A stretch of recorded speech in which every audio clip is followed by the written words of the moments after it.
in the version that Nathan found, he commented on, I was telling a story about, well, I've been registered to vote since I was 18 years old. I registered in my senior year civics class, and I haven't missed an election since.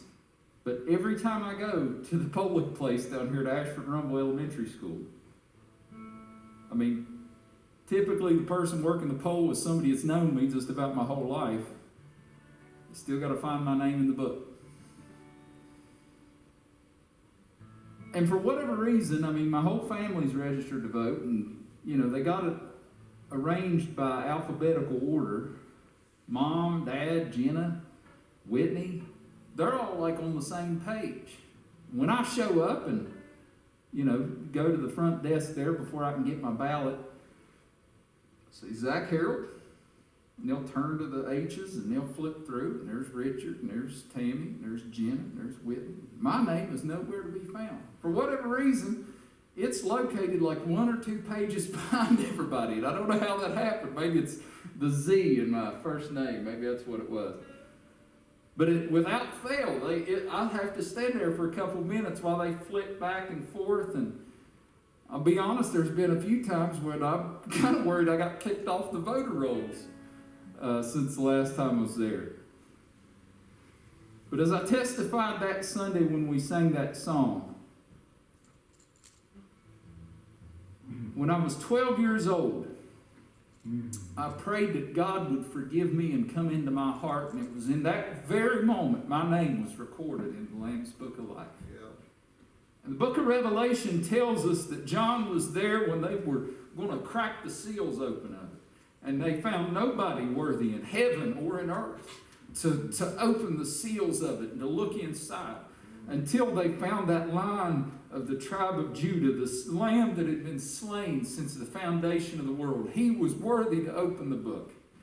And someday when they open that book and the other book is opened and they see all the wrong that I've done in my life, but then they compare it to that other book. Those that's been washed in the blood and those that have been cleansed by Jesus' faithfulness and righteousness.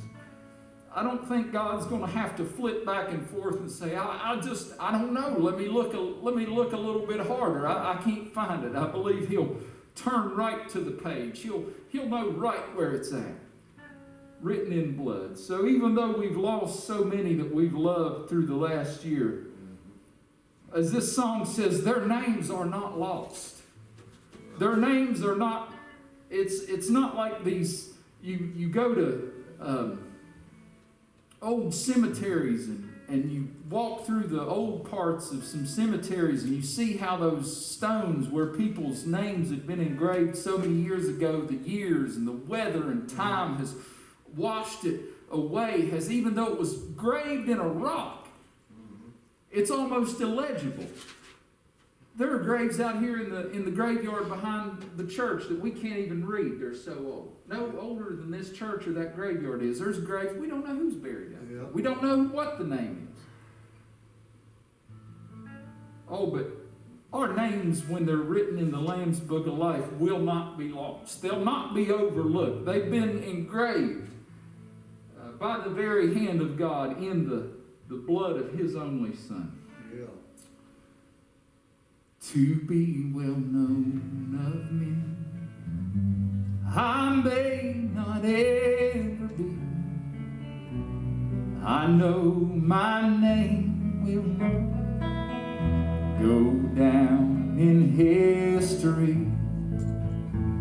There'll be no marble plaque to tell of my good deeds, and no grand parade to honor me.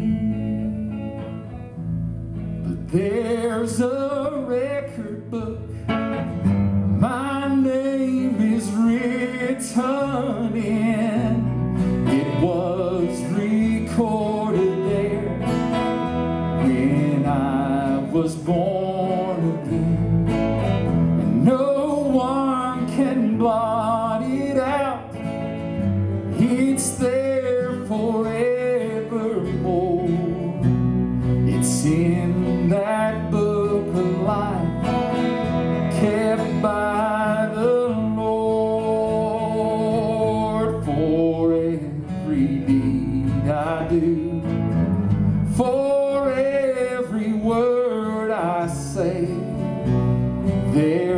There's a record kept until the judgment day, but my name will not be lost, misplaced or overlooked. It's been recorded in God's record book. Yes, there's a record book. My name is written in, was recorded there when I was freed from sin, and no one can